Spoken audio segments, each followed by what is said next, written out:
Yes. Okay. Shall we start? Sure. Okay. Om Namo Bhagavate Vasudevaya. Om Namo Bhagavate Vasudevaya. Om Namo Bhagavate Vasudevaya. Chai. All right, I'll start. Okay, bro. He is the most powerful person. When he was just a child, the demigods favored him with several wonderful benedictions. Thus he became immune to old age and death. Commentary. Hanuman's unique strength and his other qualities mentioned in this verse and the next enhance his unimpeded service to Lord Ramachandra. How he received the demigods' benedictions is explained in Sri Ramayana, Uttarakhanda 35 through 36. As soon as Hanuman was born, he saw the sun rising over his head and thought it to be some ripe fruit hanging from a tree. He jumped up to catch it, and would have done so had Indra not intervened to protect the sun by hurling the thunderbolt weapon, striking Hanuman in the jaw and felling him unconscious to the earth. Hanuman's father, Vayu, greatly angered, decided to withhold the force of breath all over the universe, and all the denizens of the universe began to suffocate. To save the universal population, Brahma and the other chief demigods came to Hanuman, revived him, and granted him various benedictions. Text 42. He is free of all fear, he maintains great vows, and he performs auspicious deeds. Outstanding among heroes, he is an exceptional servant of the Lord of the Raghus. Commentary. Among the vows of Hanuman, the greatest was his strict celibacy. His auspicious deeds included thoroughly studying all the Vedic literature and acquiring the skills of a poet. His heroism was proven by his exploits in battle. He was a hero in every sense of the word, as described by Bharat Muni, the authority on poetry. Dana viram dharma viram yudha viram tathaiva cha rasam viram api praha brahma trividham eva hi. Lord Brahma has defined three kinds of vira or hero: the hero in charity, the hero in religion, and the hero in battle. There is also a mood of personal reciprocation called vira or heroism. Text 43. That's nice. Hero in religion. I like that. 43. With playful disregard, he jumped across thousands of miles of fathomless ocean. Expertly in the capital of the Rakshasa king, he comforted Mother Sita in her distress. 44. He boldly threatened his enemies, burned Lanka, and destroyed its citadel. When he brought back news of Sita, he received his master's deep embrace. Commentary. Hanuman audaciously challenged Ravana and the other Rakshasas by killing everyone. Ravana sent to stop him from destroying and everyone Ravana sent to stop him from destroying the Ashoka Grove. First, 80,000 Rakshasa soldiers, then the great demon Jambumali, then the 7 sons of Ravana's ministers, the 5 commanders of Ravana's armies, and Ravana's own son, Akshaya Kumara. When Hanuman delivered to Lord Ramachandra the news that Sita was safe, the Lord was extremely pleased with him. In texts 43 and 44, Prahlad has listed Hanuman's accomplishments in order of increasing importance. Each additional deed was a more significant reason for Lord Ramachandra's accepting Hanuman as his personal associate. Text 45. It was Hanuman who acted as his Lord's best carrier, his tail serving as a royal white umbrella, his broad back a comfortable seat for the Lord, and it was Hanuman who directed the project of bridging the ocean. Commentary. Hanuman is the best of all the Lord's carriers, including Garuda. When his master needed to travel from Kishkinda to the southern shore of the ocean, Hanuman carried him all the way on his broad, beautiful, soft back. In modern times, people take the liberty to carry umbrellas of any color they like, but traditionally only kings were allowed to use white umbrellas. To equip Lord Ramachandra with this symbol of royalty while in the forest, where manufactured umbrellas were not available, Hanuman provided his own white tail. Hanuman took a major part in building the bridge to Lanka, and he inspired the monkey labor force by hurling the largest boulders into place. Would you like to read some, Prabhu?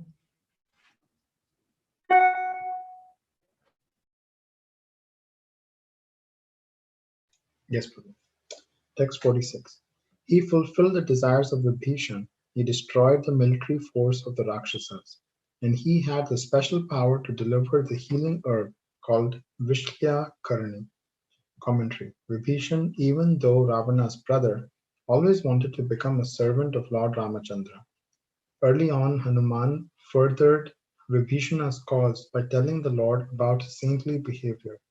And when Vibhishan def- defected and crossed the ocean, Hanuman arranged for him to meet with the Lord. The acts of Hanuman mentioned up to this point correspond to those narrated in Sri Ramayana in the Kishkinda Kanda and Sundara Kanda. From here on, beginning with the phrase Raksho Bala Vinayakrit, destroyer of the Rakshasa military force, through the phrase in text 49, Sita Pramodana, encourager of Sita, the accomplishments of Hanuman in the Yuddha Kanda are briefly described. Srila Sanatana Goswami assumed that his readers were familiar with Valmiki's Ramayana and therefore left out further details of these stories to avoid needlessly increasing the size of his book. During the battle between Lord Ramachandra's armies and those of Ravana's son Indrajit attacked in the middle of the night, resorted to magic, and made all the monkey soldiers unconscious. At that time, Sri Lakshman also played the pastime of becoming unconscious in order to fulfill a prediction by Brahma. On the advice of the physician Sushena, Hanuman set out to find the herb Vishlya Karani, Vishalya Karani, which alone could save the lives of Lakshman and the Vanar soldiers.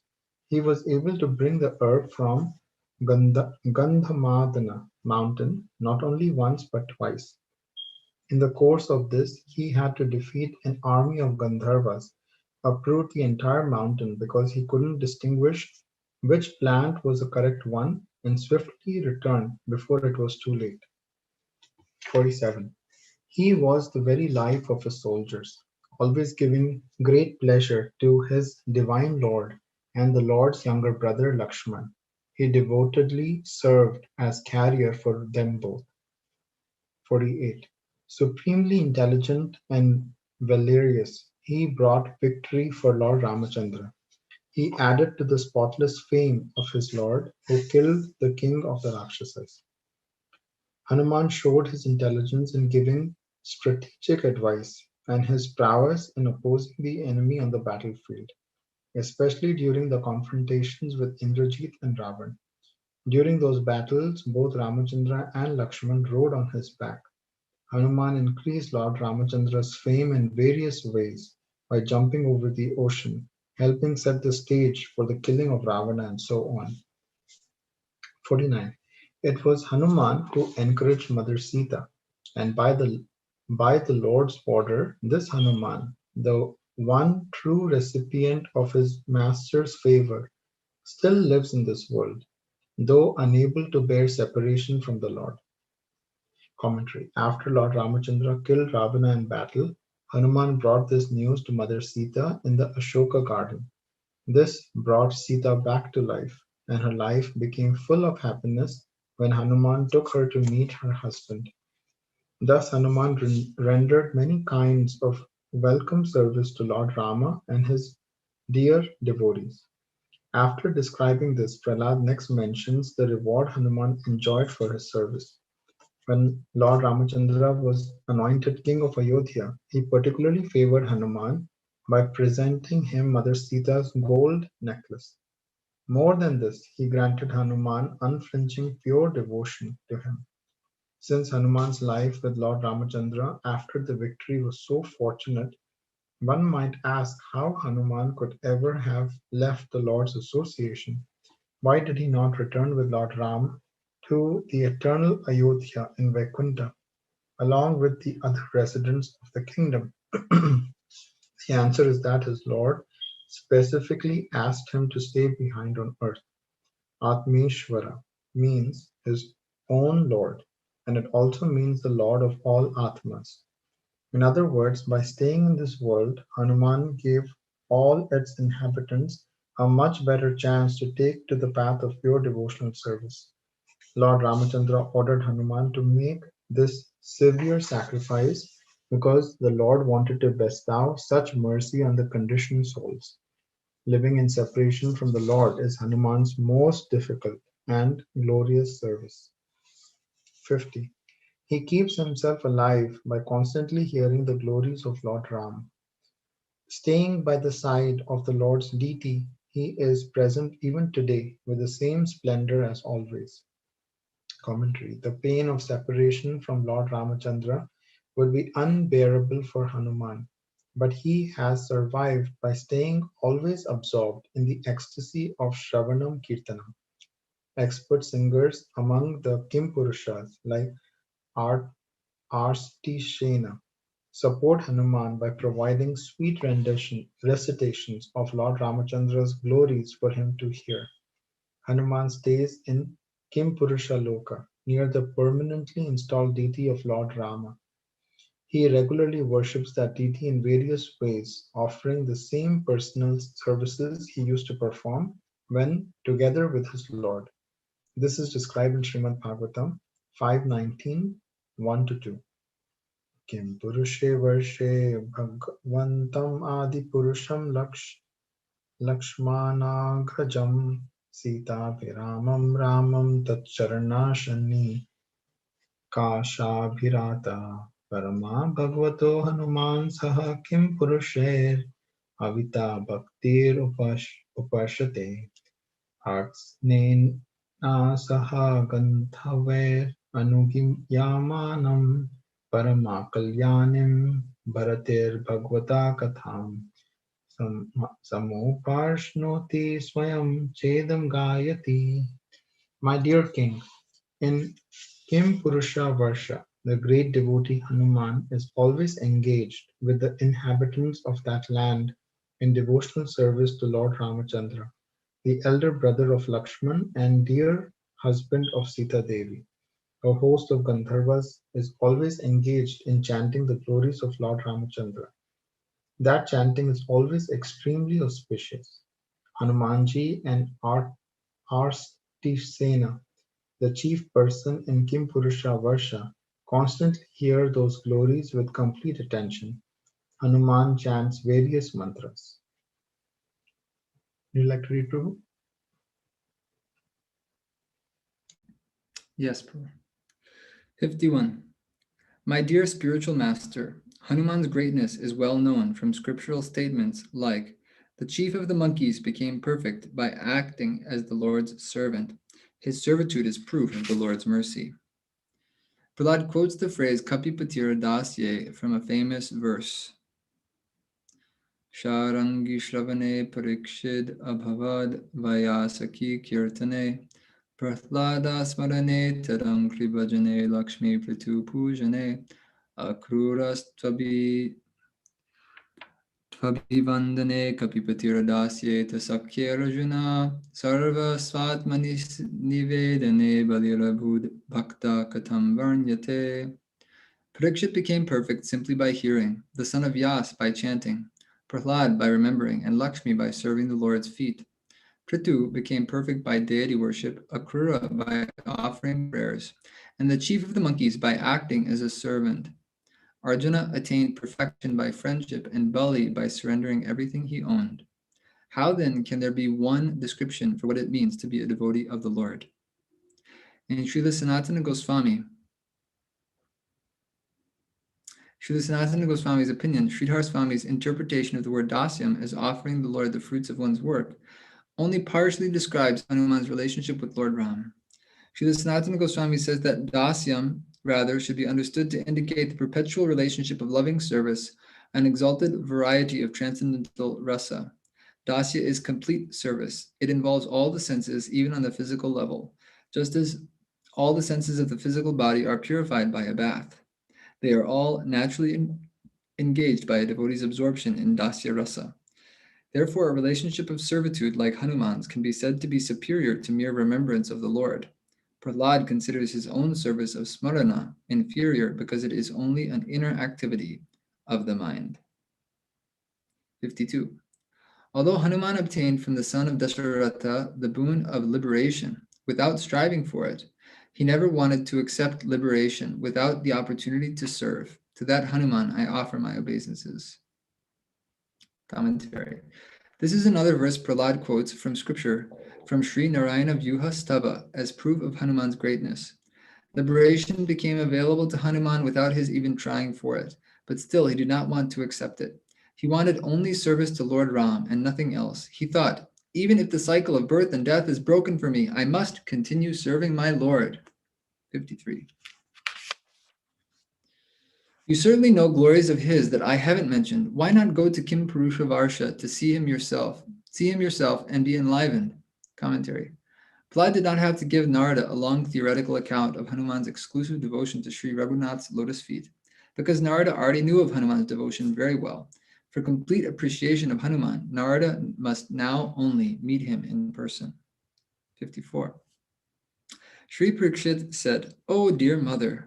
The sage Narada then jumped up from his seat and flew through the sky to Kimpurusha Varsha, all the while repeating, "How wonderful, how wonderful." 55. There in Kimpurusha Varsha, Narada saw Hanuman absorbed in worshipping Lord Ramachandra's lotus feet with varied items from the forest, as if serving the Lord personally as before. Purport. Hanuman's mode of worship was so personal he could hardly remember he was standing in front of his Lord's installed deity. He felt as if living with the Lord in the forest just as before. 56.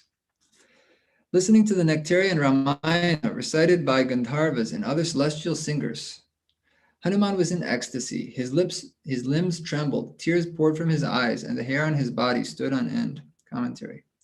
These bodily symptoms of ecstasy are natural effects of maturely hearing the Lord's glories in the perfect consciousness of prema. The Gandharvas living on Kimpurusha Loka regularly sang from Sri Ramayana the glories of Lord Ramchandra, which Hanuman and his Rasik associates experienced as Rasayana, a storehouse full of the blissful states of the 9 kinds of loving relationships with the Supreme Lord. Or taking another sense of Rasayana, these recitations were like a sweet-tasting medicine, most effective for curing the disease of material existence and strengthening the natural life function of prema bhakti. 57.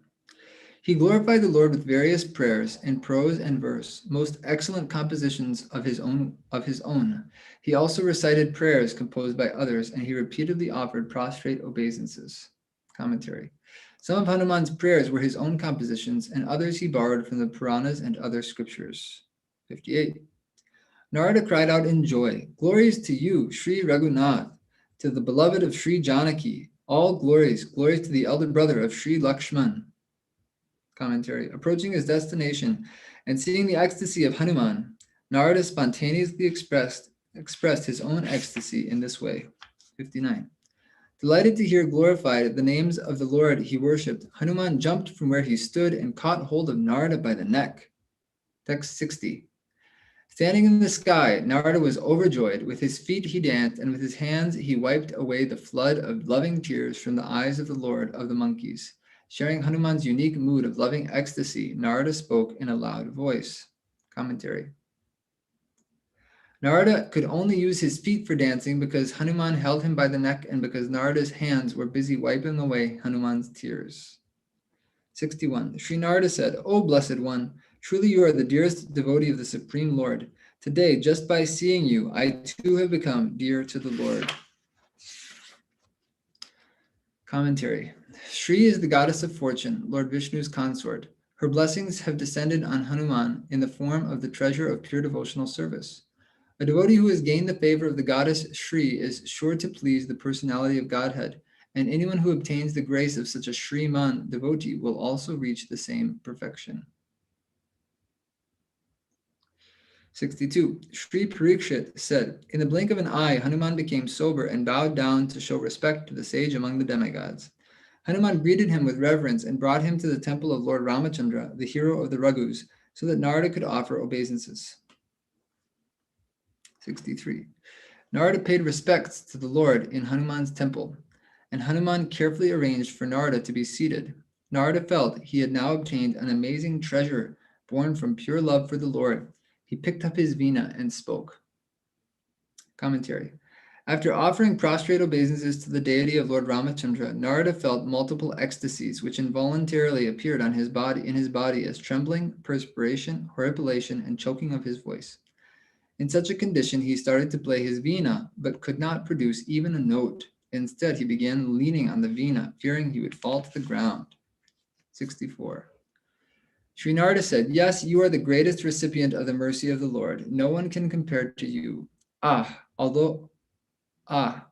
you are always immersed in an ocean of ecstatic worship of the Lord, enjoying it as newer and newer at every moment." Commentary. Prema Bhakti Rasa is called Amrita because it destroys the disease of material existence and is unimaginably sweet. Hanuman always swims in an ocean of such nectar. 65. You are the Lord's servant, his friend, his carrier, his seat, his flag, his umbrella, his canopy, his fan. You are his bard, his advisor, his doctor, his general, his best helper, the expander of his infinite glories. Commentary. Here Narada summarizes Prahlad's description of Hanuman's glories. Hanuman serves Lord Ramchandra in various ways. As the Lord's friend, he enjoys the Lord's confidence and affection. Unless Hanuman had this special relationship with Lord Ram, the Lord would never have dispatched him to Lanka to deliver his message and his ring to Sita. Just like a battle flag, Hanuman always stood by the Lord's side. He was so tall that everyone could see him even from a great distance. Seeing Hanuman first from afar, one could know that Lord Ramachandra was present, and when Hanuman served as the Lord's vehicle, his mighty tail waved behind him like a flag. The same tail also served as a royal umbrella, a sunscreen canopy, and a fan. In the role of the Lord's bard, Hanuman sang the Lord's glories for his pleasure. Sometimes Hanuman carried out medical services also, treating the Lord's battlefield wounds. Thus, Hanuman was the most adept of all Lord Ram's monkey assistants. Would you like to read?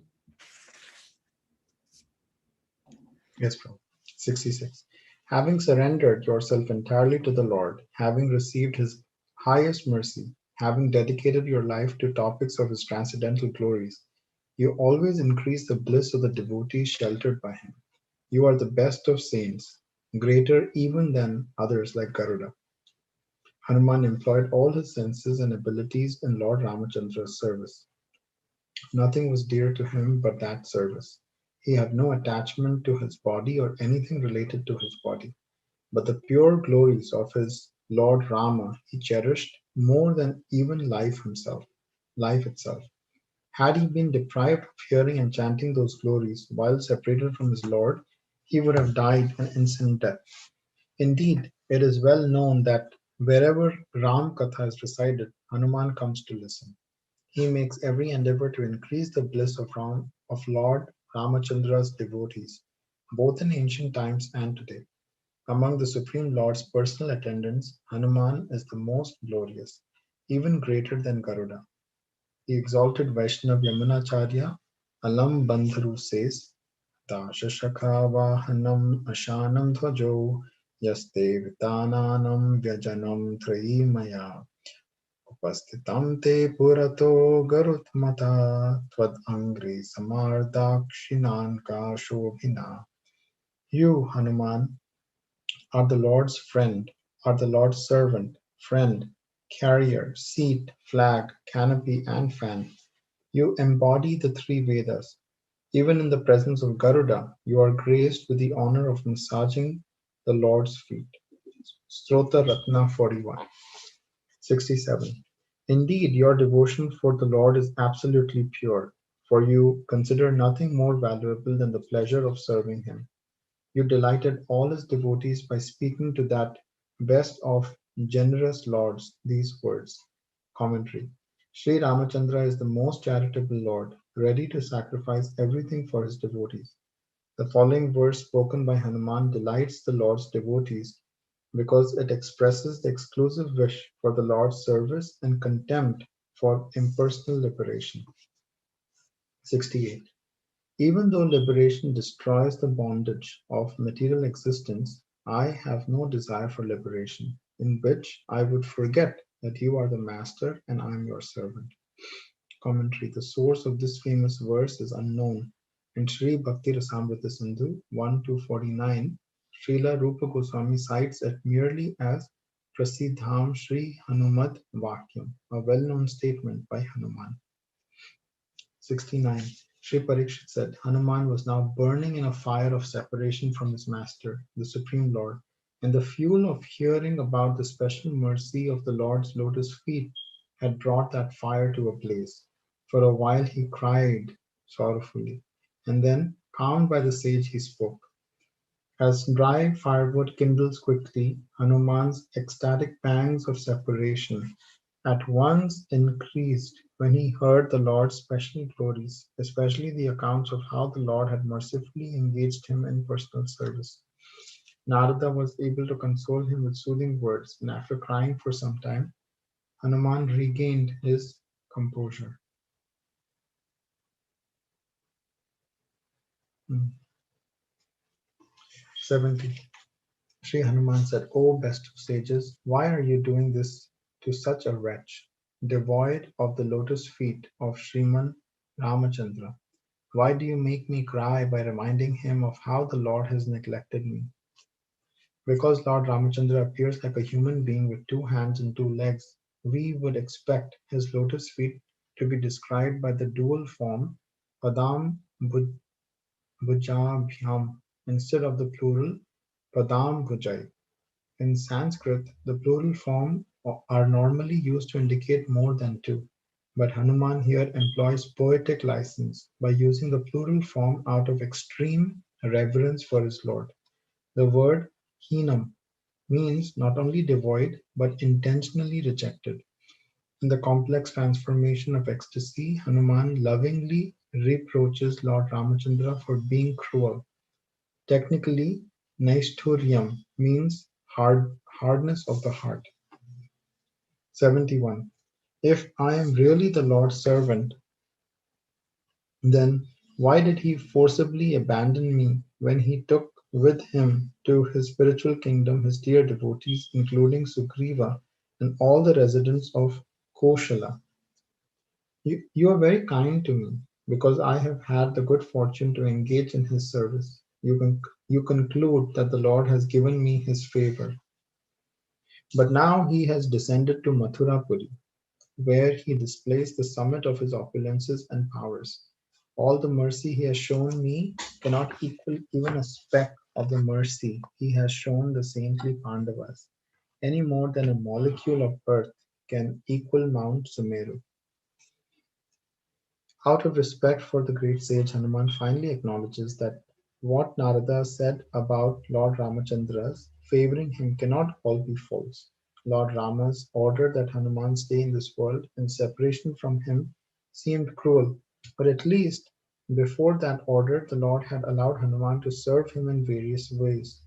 It is only because of soft-heartedness, Hanuman says, that Narada considers him a favored devotee of the Lord. Hanuman thinks that if Narada's judgment were less emotional, Narada would have concluded differently. Like every other Vaishnav whom Narada has approached, Hanuman wants to divert the sage's glorification to someone else.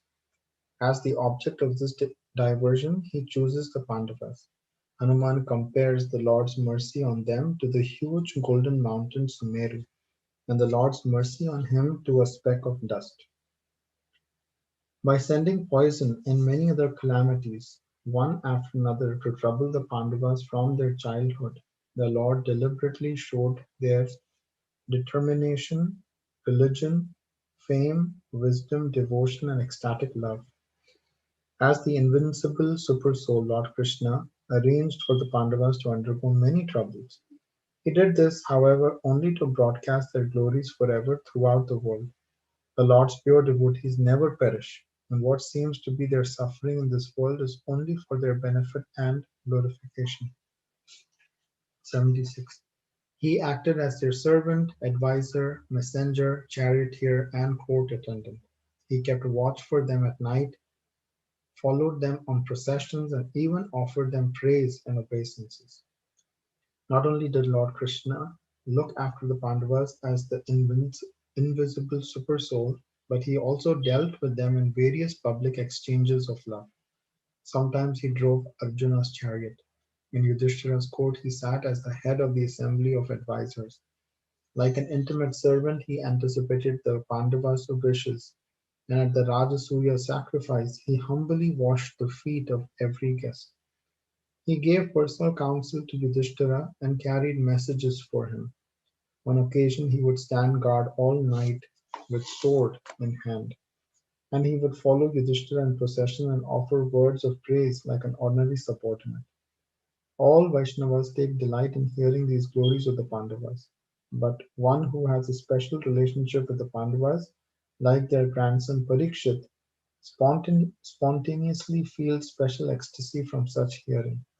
As Sri Sutta Goswami describes in the first canto of Srimad Bhagavatam 1:16-16, Saratya Parshada Sevana Sakhya Dautya Virasanano Gamana Sthavana Pranamam Sniteshu Pandushu Jagatpranitam Cha Vishnur Bhaktin Karoti Nripatis Charnaravinde.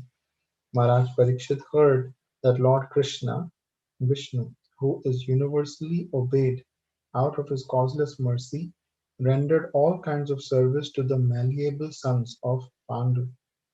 The Lord accepted posts ranging from chariot driver to president to messenger, friend, and night watchman, according to the will of the Pandavas, obeying them like a servant and offering obeisances like one younger in years. Maharaj Parikshit heard this. He became overwhelmed with devotion to the lotus feet of the Lord. When Maharaj Parikshit heard this, the verse spoken here by Hanuman does not explicitly mention the friendship between Krishna and the Pandavas, because all their exchanges were effects of this underlying relationship. 77. Out of his affectionate concern for them, what would the Lord not do? He was seen taking the combined roles of their servant, companion, and dearmost friend, and they took the same roles for him. Commentary. For the Pandavas, Krishna tolerated Bhishma's attacking and wounding him. For the Pandavas, Krishna broke his promise not to fight at Kurukshetra. In fact, for the Pandavas, Krishna would do anything. But a skeptic might ask, although God is kind to all his creatures and certainly can be friendly to his devotees, why should he demean himself by trusting ordinary mortals and acting as their servant? Here Hanuman resolves such doubts. Krishna's various services for the Pandavas were not a superficial show, but expressions of his true feelings. He was not at one moment posing as a friend, but being unwilling to serve; at another moment appearing willing to serve but not showing friendship; at another moment making a show of friendship but without genuine concern; at another showing loving concern but not actually being a friend. Such inconsistent reciprocations are seen in material life, where there is no true love. Krishna's dealing with Pandavas, however, were always free from duplicity, and the feelings were mutual. The Pandavas were ready to sacrifice anything for the happiness of Krishna. I'm just going to reread this last paragraph.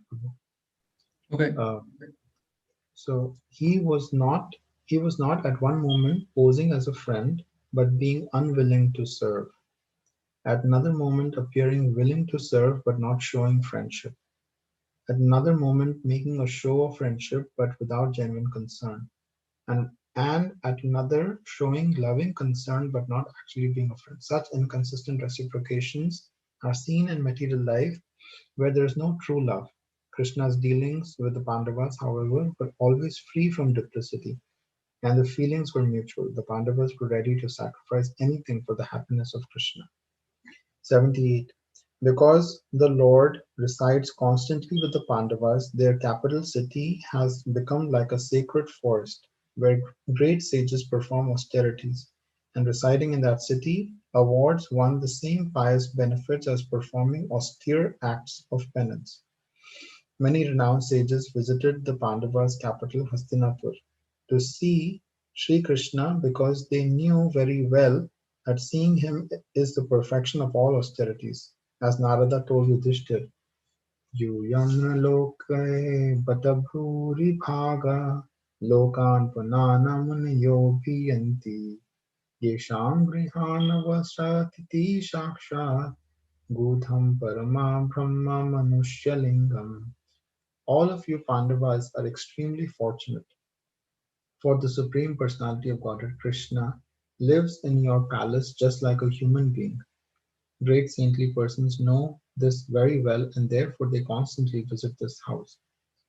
For the devotees of Krishna, tapas refers not so much to troublesome austerities of the body as to one pointed concentration of the mind. And for his pure devotees, fixing the mind on Krishna is not an austerity at all, but the highest pleasure. Jai. For the Vaishnavas in Hastinapur, the invaluable fruit of tapas, sat tapa phalam, was to be able to see him constantly, sometimes physically, but always in their hearts. Do you like to read, Prabhu? Sure. 79. Sri Parikshit said, upon hearing these words, Sri Narada became uncontrollably eager to see the lotus feet of Krishna. He simply wanted to go to Dwarka and live there forever. He stood up, sat down, and stood up again. He danced enthusiastically, filled with inner joy, and made loud cries. Commentary. Hearing the descriptions of the glories of Krishna and his beloved devotees, Narada remembered how much he had enjoyed staying at Dwarka whenever he could. Govinda Bhuja Guptayam Dvarakayam Kurudvaha Avatsin Narado Bhikshnam Krishna Upasana Lalasaha. Eager to engage in the worship of Lord Krishna, O best of the Kurus, Narada Muni stayed for some time in Dvarka, which was always protected by the arms of Govinda. Bhagavatam 11.2.1. Though Hanuman was still speaking, Narada could not help but interrupt him with shouts of joy. By this time, Narada's ecstasy had become uncontrollable.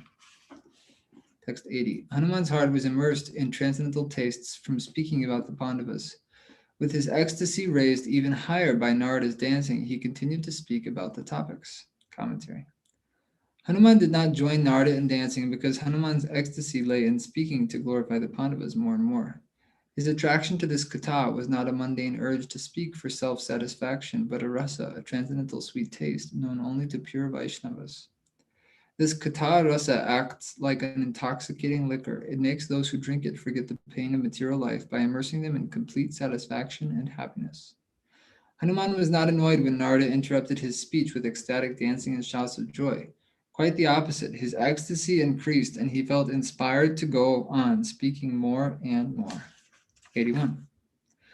Sri Hanuman said, all the calamities that befell the Pandavas were most auspicious and desirable because those calamities made the personality of Godhead anxious to join the Pandavas quickly. Commentary. Whenever Krishna heard that the Pandavas were in danger, he would want to drop whatever he was doing and go at once to help them. And since the Pandavas' misfortune was auspicious, how much more auspicious was their good fortune? Krishna helped the brothers kill Jarasandha and then washed the feet of everyone at Yudhishthira's Rajasuya sacrifice. So who can adequately describe the glory of the Pandavas' loving exchanges with Krishna?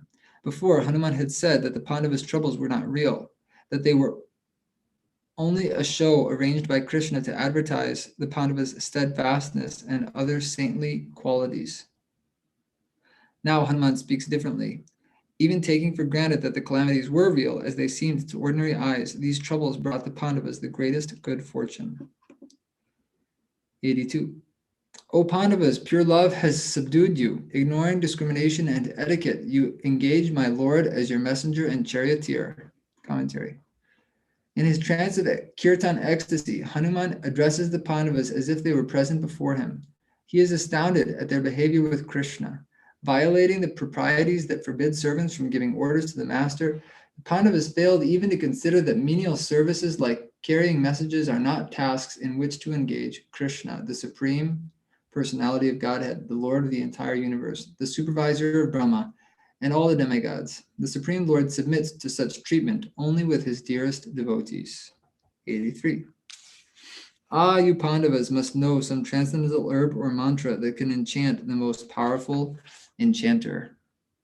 Commentary. Because the Pandavas are under the sway of prema, they can be excused for transgressing reason and etiquette. But why does the personality of Godhead agree to be dealt with lightly? Hanuman surmises that the brothers must know some magic that can hypnotize the Lord. Krishna is the supreme magician, the enchanter of everyone else, so whatever can enchant him must be extraordinary. No such magic herb or mantra is to be found anywhere in this world. The real identity of this magic will be revealed by Hanuman in text 85.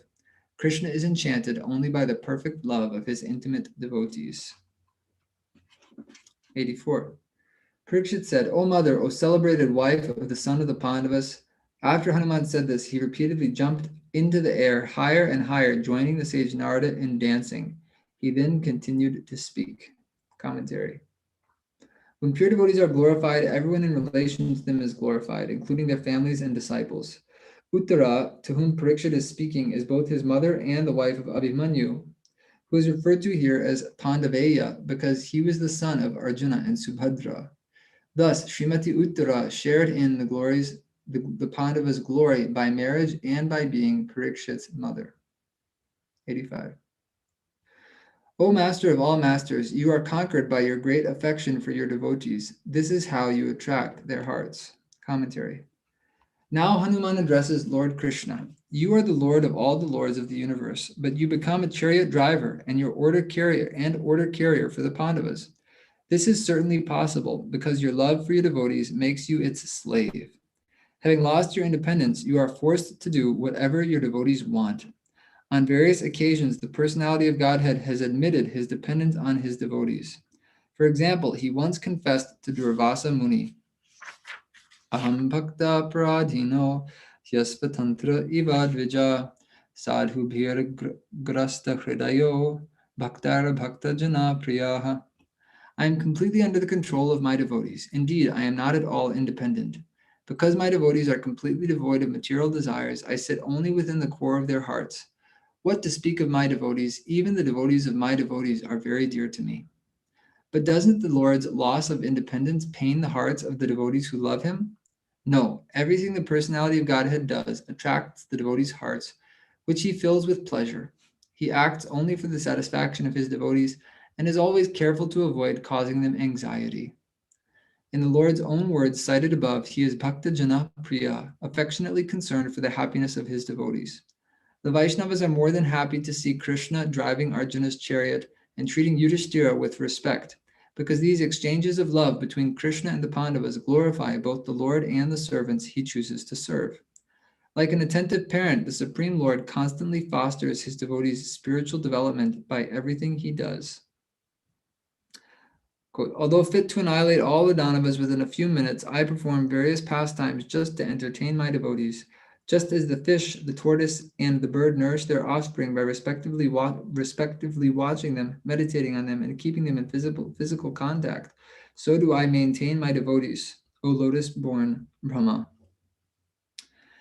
It is text 86. It is my greatest fortune that Pritha's middle son, Bhimasena, is also my dear younger brother. Commentary.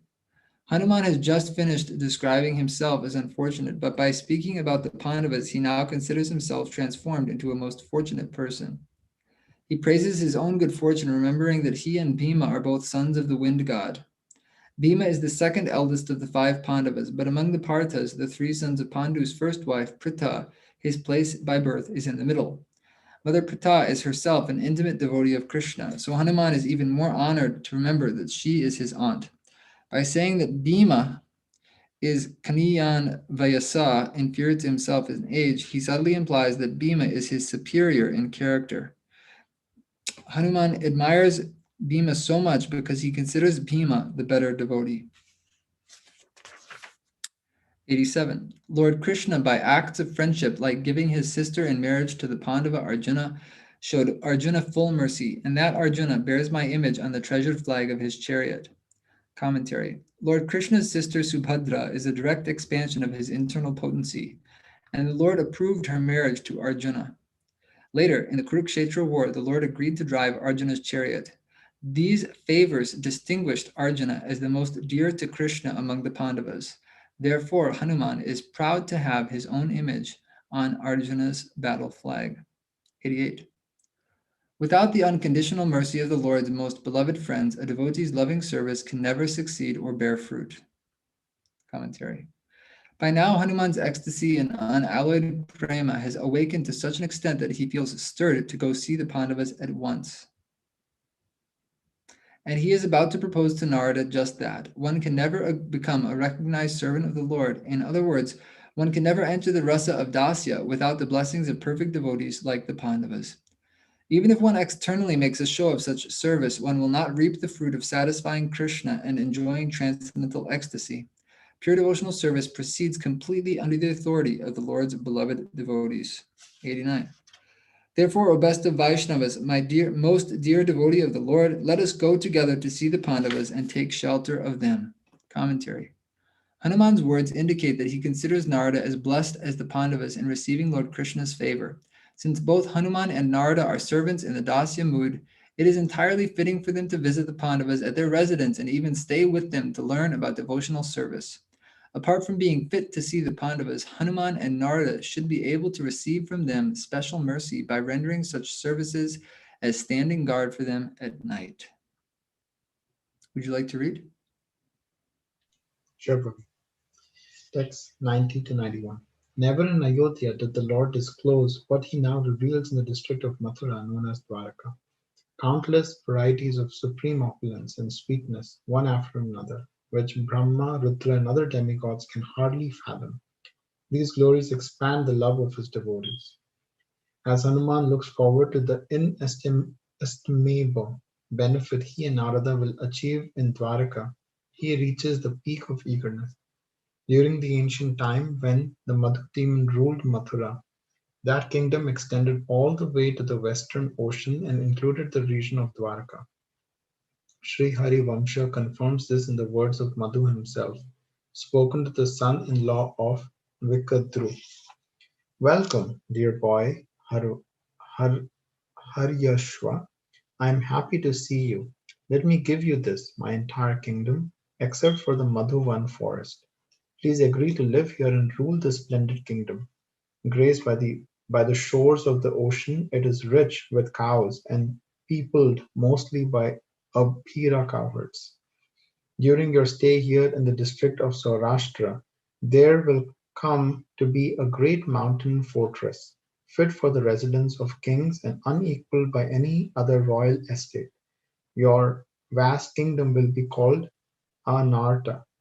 Sometimes, of course, the land of Mathura is measured as being smaller. In the Varaha Purana 158.1, for example, we hear the Supreme Lord refer to my district of Mathura extending for 20 yojanas. Vimshati yojananam tu Mathuram mama mandalam. The smaller Mathura mandal is the area marked by the footprints of Sri Nandanandana, who frequently wanders and plays there tending his cows. The supreme opulences of the personality of Godhead are manifest in Dwaraka because Dwaraka is part of the greater Mathura. So glorification of Dwaraka is also, in effect, glorification of Mathura. 92. Sri Narada said, Ah, what are you saying? Something unseen in Ayodhya? It's not it's not seen even in Vaikuntha. Get up, my friend. We should go there at once. Srila Sanatan Goswami comments that Narada is ready to go either to Dwaraka or to the Pandavas' capital Hastinapur. Both are equally good destinations. With the interjection "ah," Narada gives voice to distress as uh, with the interjection "ah," Narada gives voice to distress at not having seen such splendor in Ayodhya or Vaikuntha, and with the repeated request "Uttishta, Uttishta," he expresses extreme eagerness to go. Sri Parikshit said, Hanuman, the ocean of sobriety, then sighed for a moment, and after a brief time in thought, he bowed down to Narada and spoke. Hanuman's strict loyalty to Lord Ramachandra made him reconsider what he had been thinking. He concludes that to go running off to Dwarka, leaving aside his regular worship, would violate his exclusive devotion. So he bows down to Narada to ask forgiveness before saying no to what Narada had suggested. Sri Hanuman said, "Certainly it would be fitting for us to visit Dwarka to see the Pandavas and offer them service, for they are in all respects most dear to the personality of Godhead and his consort. Two good reasons to visit the Pandavas are to see them and to offer them service. Or the reason is actually one, because seeing them, darshan, is itself personal service and transcendental worship. But the Lord is now displaying uncommonly intense mercy and sweetness, more confidential than anything he has ever shown before. Those wonderful playful pastimes are so supremely enchanting that they bewilder even self-realized sages. Commentary: Hanuman is about to admit his fear of offending Sri Krishna and his devotees. Even in Dwaraka, what to speak of Vrindavan, the mood of devotional service in the company of Sri Krishna is more relaxed than Hanuman is accustomed to. So he is worried about being confused and doing something wrong. At the same time, he readily acknowledges that the charm of Dwaraka and the intensity of Krishna's mercy there have never been shown anywhere else, even in Ayodhya. Just see how even your father Brahma, grandfather of the world, founder Acharya of the Vedic teachings, was confused by the pastimes of Krishna. Brahma is the first of all the Vedic Acharyas, the Manus, the Vyasas, and so on. But when he kidnapped Krishna's friends and calves, he was shown such a display of Krishna's supreme magic that he lost his power to act and to think. 98. So, what can be said about foolish forest monkeys like me because of how strangely Krishna's pastimes unfold? In parentheses, as you also know, I'm afraid of committing offenses. If Brahma could become bewildered in Krishna's presence, Hanuman thinks, then I will lose my intelligence the moment I see him. Someone might try to explain to Hanuman, but those who are bewildered like that are the Jnanis, sages, attached to dry knowledge. Brahma became confused because of attachment to his knowledge and high position. But pure devotees won't succumb to the same bewilderment. Hanuman's answer is that Narada himself became bewildered when he visited Dwaraka and saw in each of 16,000 palaces a different Krishna. 99. Let the wonderfully varied pastimes of the Lord be the very life of his servants who think of nothing but him. For such devotees, those pastimes always increase the ecstasy of love of God. Commentary: to remember the pastimes of the personality of Godhead is not only his devotees' gati, the aim of all their endeavors, it is paramagati, their only resort and protection from all dangers. 100 to 104. Even so, I simply feel more attracted to the Supreme Lord in his eternal identity as Sri Raghunath, the son of Dashrath and joy of Mother Kaushalya. His heart always tender with natural, unaffected compassion, he is spontaneously attracted to loving exchanges with his devotees, exchanges free from any tinge of duplicity. He demonstrates how to follow properly the religious duties of a civilized people, and he upholds the strict vow of having only one wife. In the shyness of innate humility, his face always looks downward, his eyes fixed on the ground. His exalted character is pleasing to all. He stands with bow in hand, the king of kings, the hero of the city of Ayodhya, served by Sita and Lakshman, and with Bharat as his older brother. He rules a race of monkeys as the dear friend Sugriva and gives shelter to Vibhishan. By my hearing of the pastimes of Krishna, the unlimited loving attraction I feel toward my own master has increased. Therefore, I think I shall stay here, constantly seeing him in this form and drinking the immortal nectar of his pastimes. In essence, Hanuman says he is not independent. He cannot go anywhere or do anything on his own whim, even though he knows that Lord Rama is an expansion of Sri Devaki Nandan. he must continue to worship Lord Ramachandra. And when the Lord may sometimes call me for some purpose, by his great mercy, he might allow me the transcendental happiness of serving him. If the Lord desires, then I shall go here or there. Hanuman needs to stay in Kim Purusha Loka to be ready to answer any special request from Lord Ramachandra. And if Sri Krishna in his pastimes kindly calls for Hanuman to assist, for example, to appear on the Kurukshetra battle to frighten the Kaurava soldiers, Hanuman, of course, will gladly come at once to Hastinapur or Dwaraka. Or, inspired by affection for me, the Lord may call me just to show me the beautiful form I love more than my own life. Commentary. Narada could now reply that since Sri Krishna in fact wants the two of them to come to Dwaraka, Hanuman should agree to fulfill the Lord's desire. Anticipating this, Hanuman presents another reason for not leaving his post in Kim Purusha Loka.